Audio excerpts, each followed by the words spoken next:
অতি দ্রুত সময়ের মধ্যেই কিছু পর্যালোচনা সহ এটা দ্রুতই পাবলিশ হবে এবং এর মধ্যে কিছু দৃষ্টিভঙ্গিগত এবং শাব্দিক কিছু চয়নে সকলের মধ্যে কিছু আলোচনার আরো প্রয়োজন এবং সেটার জন্য সবাই একটু সময় চেয়েছেন রাজনৈতিক দলগুলো মাননীয় উপদেষ্টার কাছে।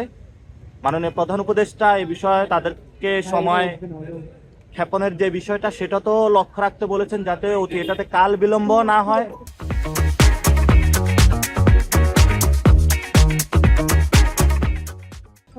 আবারই খুব দ্রুত গতিত না হয়, একটা মাঝামাঝি সময় দিয়ে যাতে আমরা ঐক্যমতে পৌঁছে সুন্দর একটা জিনিস প্রকাশ করতে পারি সেই বিষয়ে আমরা সবাই আজকে এখানে ঐক্যমত পোষণ করেছি এবং এটা দ্রুতই সবার সামনে আসবে। আমরা দেশবাসীর উদ্দেশ্যে বলতে চাই, বৈষম্য বিরোধী ছাত্র আন্দোলন এবং জাতীয় নাগরিক কমিটি আমরা সেই 31 তারিখের আগ থেকে ধৈর্য ধারণ করে যাচ্ছি এবং এখনো ধৈর্য ধারণ করছি। বাংলাদেশের সকল জনগণকে বলবো আপনারা আরো কিছু সময় ধৈর্য ধারণ করুন।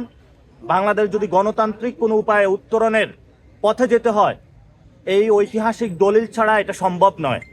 এজন্য বাংলাদেশের গণতান্ত্রিকামী যে রাজনৈতিক দলগুলো রয়েছে, গণতান্ত্রিকামী যে মানুষগুলো রয়েছে যারা গত 15 বছরে গণতন্ত্রের জন্য লড়াই করেছে, সেই মানুষগুলোর সাথে বিশ্বাসঘাতকতা না করে গণতান্ত্রিকামী সকল দল মত পক্ষকে এই ঐতিহাসিক যে আমাদের দলিল ঘোষণাপত্র এটার মধ্য দিয়ে গণতন্ত্রের পথে যাত্রার জন্য আমরা আজকে বৈষম্য বিরোধী ছাত্র আন্দোলন এবং জাতীয় নাগরিক কমিটি সবাইকে আহ্বান জানিয়েছি এবং তারা সেটাতে সম্মত হয়েছে।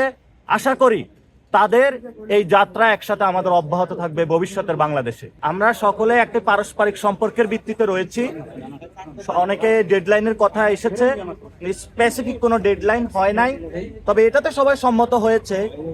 অনেক বেশি দেরিও নয়, আবার খুব তাড়াতাড়িও নয়, খুব দ্রুত সময়ের মধ্যেই সবার পর্যবেক্ষণ নিয়ে এটা প্রকাশ করা হবে। আমরা আমাদের কিছু অবজারভেশন দিয়েছি ঘোষণাপত্রের বিষয়ে, সকল দলে কিছু অবজারভেশন দিয়েছে এবং আমরা সকলে এটা তো সম্মত হয়েছি।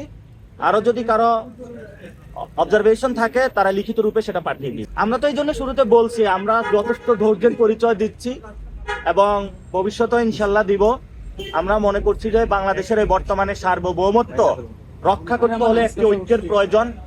সেই ঐক্যের জায়গাতে আমরা সর্বোচ্চ ছাড় দিয়ে সবাইকে গণতান্ত্রিক একটি প্রক্রিয়া যাত্রার জন্য ধৈর্য ধারণ করছি, কিন্তু আমরা আমাদের এই ধৈর্যকে কেউ সুযোগ বা যদি অপচেষ্টা করার লিপ্ত হয় আমরা মনে করি তাদেরও আগামীতে ফেসিবাদী ব্যবস্থার যে লড়াই রয়েছে সেখানে তারা ক্ষতিগ্রস্ত হবে।